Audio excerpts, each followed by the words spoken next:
સદરપુર પાસે કરોડોના ખર્ચે બનેલા આવાસ ખંડેર બન્યા છે કે જ્યાં 1200 થી વધુ આવાસના મકાનો ધૂળ ખાઈ રહ્યા છે। 8 વર્ષથી બનીને પડી રહેલા આવાસના મકાનો અસામાજિક તત્વોનો અડ્ડો બની ચૂક્યા છે। મકાન આસપાસના વિસ્તારોમાં પાણી ભરાઈ રહેતા રોગચાળાનું સામ્રાજ્ય જોવા મળ્યું। ગ્રામ પંચાયતની જમીન પર બનેલા મકાનો લાભાર્થીઓને નથી આપવામાં આવ્યા। સદરપુરના સરપંચે આવાસ ગામ લોકોને આપવા માટેની માંગ કરી છે। નગરપાલિકા પ્રમુખ એનઓસી ન હોવાનું રટણ કરી રહ્યા છે।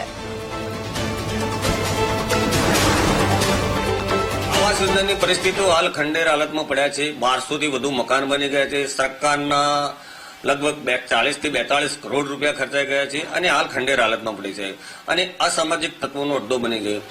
કોઈ પણ વ્યક્તિ અહીંયા મર્ડર કરીને મૂકી દે કે નાખી દે ને તો કોઈ પણ ખ્યાલ આવે એવું નથી। આવું પરિસ્થિતિ છે।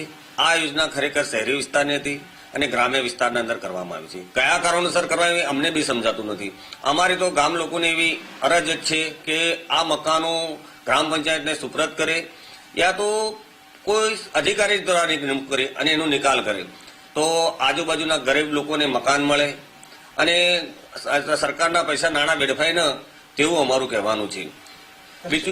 બીજું કે પંચાયતની કોઈ મંજૂરી લેવામાં આવી નથી કે કોઈ કશું કરવામાં આવ્યું નથી। ખરેખર તો આ જગ્યા ગટર પાણી વ્યવસ્થા બોર્ડ માટે હતી અને તેમની હેતુ ફેરબદલ માટે પંચાયતની સંમતિ નથી લીધી કે બાંધકામ પરવાનગી પણ નથી લીધી અને મકાનો ઉભી કરી દેવામાં છે। કયા કારણોસર કરવામાં આવે એની ખરેખર તપાસ થવી જોઈએ અમારું તો એવું કહેવું છે। અને મકાનો હાલ સદરપુર ગ્રામની અંદર સરકારે લગભગ વર્ષો પહેલા અંદાજે લગભગ 10-15 વર્ષ પહેલા આવાસ યોજનાના મકાનો બનાવ્યા છે। અંદાજે લગભગ 1200 થી પણ વધુ એ મકાનો છે। અત્યારે ખંડેર હાલતમાં સડી રહ્યા છે જ્યાં અસામાજિક તત્વોનો અડ્ડો બની ગયો છે અને તેઓ અવારનવાર બહારથી અજાણી વ્યક્તિઓ આવે છે અને તેઓ ગુનાહિત કાર્યો બી કરતા હોય છે તો સરકાર બી એને કોઈ ધ્યાનમાં લેતી નથી।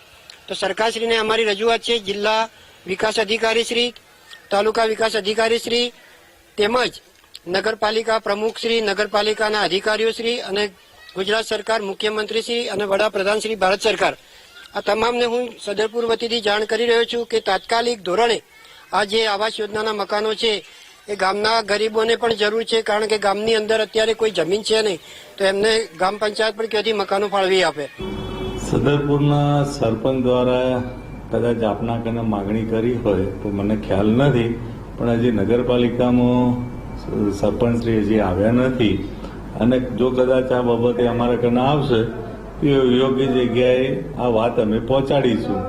એમાં નગરપાલિકા દ્વારા પણ યોગ્ય જગ્યાએ પત્ર લખાયેલો છે કે ભાઈ એનઓસી મળી જાય તો આગળ આપણે એમની કાર્યવાહી વધારીએ।